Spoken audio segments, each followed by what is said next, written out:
Hey guys, what's up? So, you remember that I said this morning I had to hurry up and get that video done in case power went out. Well, it was at 97% uploaded and the power went out. I had to actually drive into town to, excuse me while I comb my beard, my mask messes it up. I had to drive into town just to finish uploading the video, morning prayer video. So this is going to be a public service announcement for anybody out there who's struggling, hasn't really had to deal with stuff like this before.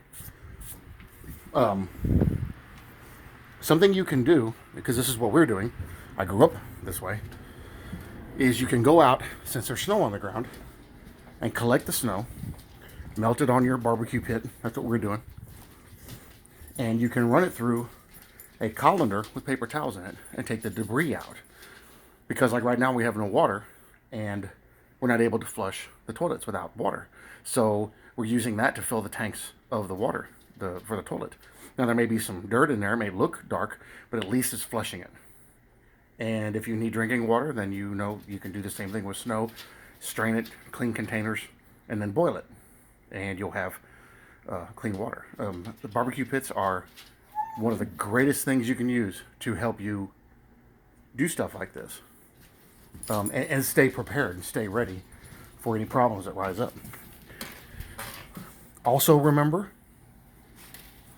at the bottom of your hot water heater, there's a little spigot. It's a drain, so you can drain it before you move it. Most houses have 40 gallons of fresh, clean water in their tank.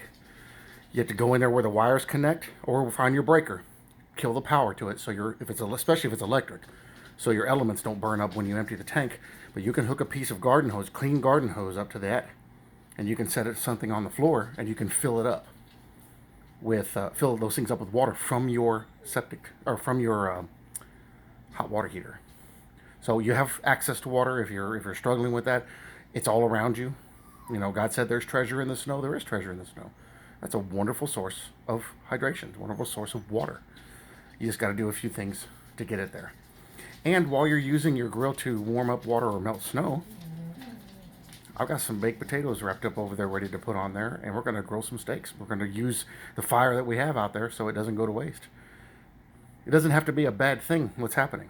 You can turn it into something good.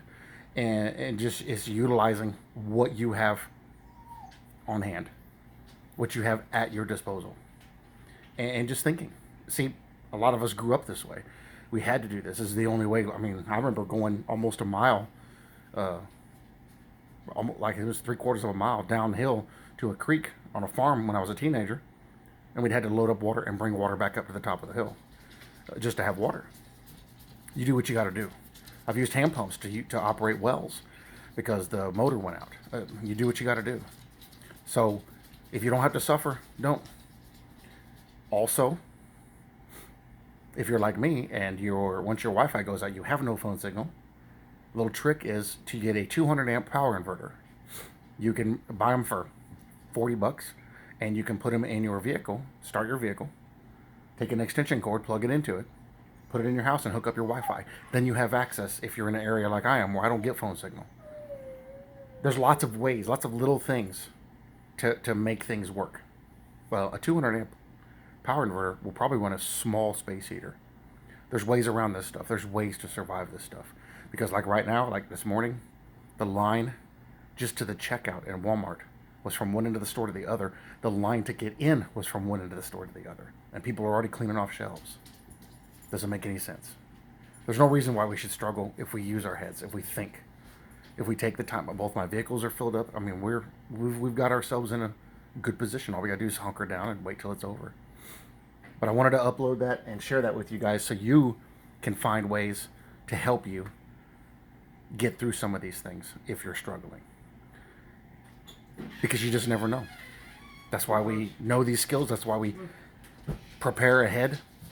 That's why we put a few things back. And just a little preparation goes a long, long way. That's a lot of snow. Oh, yeah. And knowing what to do if you get caught up there. That's right. My wife didn't have gloves and her hands were getting wet. She's wearing silicone oven mitts. They work perfect. They're thermal. They keep your hands warm and they keep them dry. They're filling up the tubs right now with all the snow we have outside, filling up our bathtubs. It can melt naturally. Got all the water you need to flush toilets. It's that simple. So use your head. Think. We just warmed up a bunch of clean water, and I did all our dishes, and we got paper plates and plastic utensils. Simple things, little things like that make the biggest difference. See you guys later.